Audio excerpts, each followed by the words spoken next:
Question में ये एक फार्मूला गिवन है, दैट वन। किस चीज़ का फार्मूला है ये? ईटा। ईटा यहाँ पर क्या है? Efficiency of Carnot engine. यहाँ पर alpha and beta these are constant, इनकी डायमेंशन हमें यहाँ पर निकालनी होगी।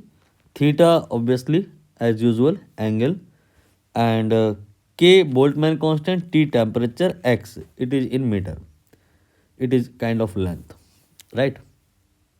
तो हमारा अभी मेजर कंसर्न होगा in calculation of dimension of alpha and beta, how we can proceed. Theory थोड़ी सी मैं आपको रिकॉल करा दूं। वो ये कहती है कि अगर कहीं पे y बराबर साइन एक्स लिखा है तो फिर आप यहाँ से ये कंक्लूड करेंगे कि x और y इनकी कोई डायमेंशन नहीं होगी। कहीं पे y बराबर लॉग x लिखा है, वही सेम कहानी यहाँ पे भी आएगी, x और y इनकी कोई डायमेंशन नहीं होगी।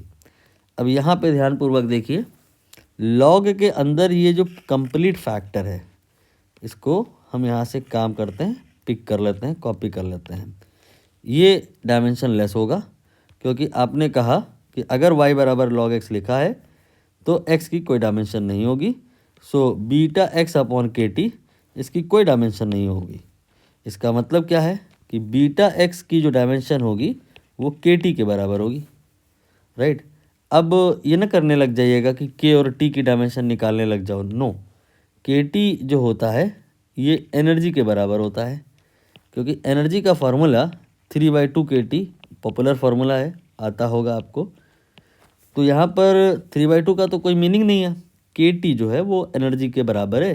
तो बीटा एक्स जो हो गया वो एनर्जी के बराबर हो गया, तो यहाँ से बीटा का जो डायमेंशन आ गया वो एनर्जी अपॉन एक्स आ गया, राइट। और energy it is a kind of work. Energy की अगर डायमेंशन नहीं पता है तो आप वर्क की निकाल सकते हो, रख दोगे तो वर्क आ जाएगा, एनर्जी आ जाएगा।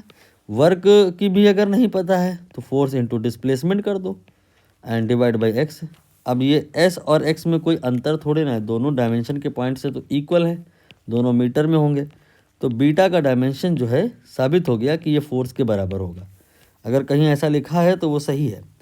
आप पहला ऑप्शन देख पा रहे होंगे, यहाँ यही लिखा है, ये सही है। और हमें सही नहीं बोलना है, एक बार रीड कर लो, हमें इनकरेक्ट बताना है, तो फिर आगे और अभी हमें करना पड़ेगा। अब हम बात करेंगे इस वाले ब्रैकेट की। यहाँ जो लिखा है ये आपका लिखा है y, क्या लिखा है ये? y बराबर लॉग x, ये लॉग x लिखा है जो कि y के बराबर है, और y की भी कोई डायमेंशन नहीं होगी। इसका मतलब इस फैक्टर की कोई डायमेंशन नहीं होगी। और ये लिखा है y, ये y नहीं लिखा है, ये लिखा है साइन x, लेकिन साइन x या साइन थीटा ये तो y के बराबर है ना, उसकी भी कोई डायमेंशन नहीं होगी। तो ले दे के हमारे पास में बचा केवल यहाँ पे दो बातें, एक ये और एक ये। डायमेंशन के पॉइंट से ये दोनों इक्वल होंगे, तो ईटा जो होगा वो अल्फ़ा बीटा के बराबर होगा।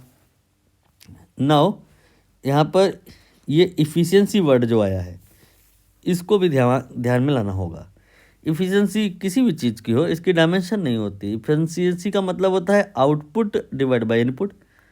मतलब कोई भी क्वांटिटी आप लिए, उसी क्वांटिटी की वैल्यू आउटपुट में डिवाइड बाय उसी क्वांटिटी की वैल्यू इनपुट में, मतलब दो सिमिलर चीज़ों का रेशियो है ये एफिशिएंसी।